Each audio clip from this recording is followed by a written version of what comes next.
Thomas the tank engine has worked his branch line for many years and knows it very well.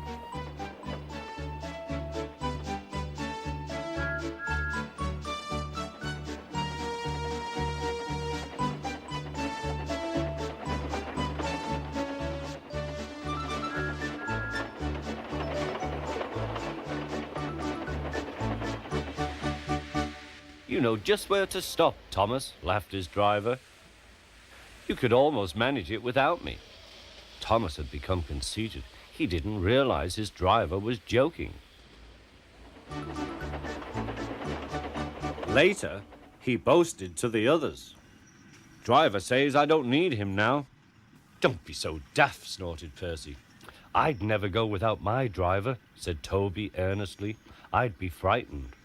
Huh, boasted Thomas. I'm not scared. You'd never dare. I would then. You'll see. The next morning, the firelighter came. Thomas drowsed comfortably as the warmth spread through his boiler. Percy and Toby were still asleep. Thomas suddenly remembered.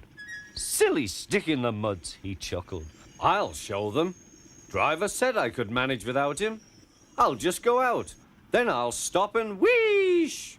That'll make them jump. Thomas thought he was being clever. Really, he was only moving because a careless cleaner had meddled with his controls. He soon found his mistake. He tried to wheesh, but he couldn't. He tried to stop, but he couldn't. He just kept rolling along. He didn't dare look at what was coming next. There was the station master's house. The station master was about to have breakfast. Horrors! Cried Thomas and shut his eyes. The house rocked. Broken glass tinkled. Plaster was everywhere. Thomas had collected a bush on his travels. He peered into the room through its leaves. He couldn't speak.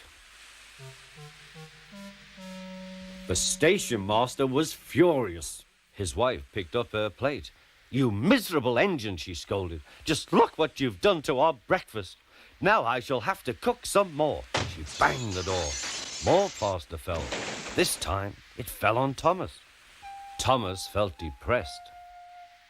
Workmen propped up the house with strong poles and laid rails through the garden. Meanwhile, Donald and Douglas arrived.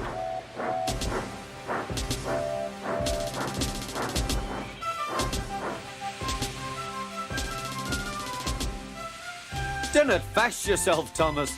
We'll soon have you back on the rails, they laughed.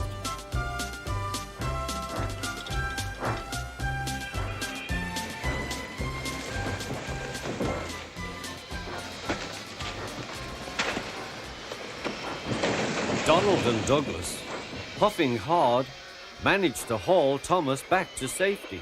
Bits of fencing, the bush, and a broken window frame festooned his front, which was badly twisted. The twins laughed and left him. Thomas was in disgrace. There was worse to come. You are a very naughty engine. I know, sir. I'm sorry, sir. Thomas's voice was muffled behind his bush. You must go to the works and have your front mended. It will be a long job. Yes, sir. Meanwhile, a diesel rail car will do your work. A diesel, sir? Thomas spluttered. Yes, Thomas. Diesels always stay in their sheds till they are wanted. Diesels never gallivant off to breakfast in station masters' houses.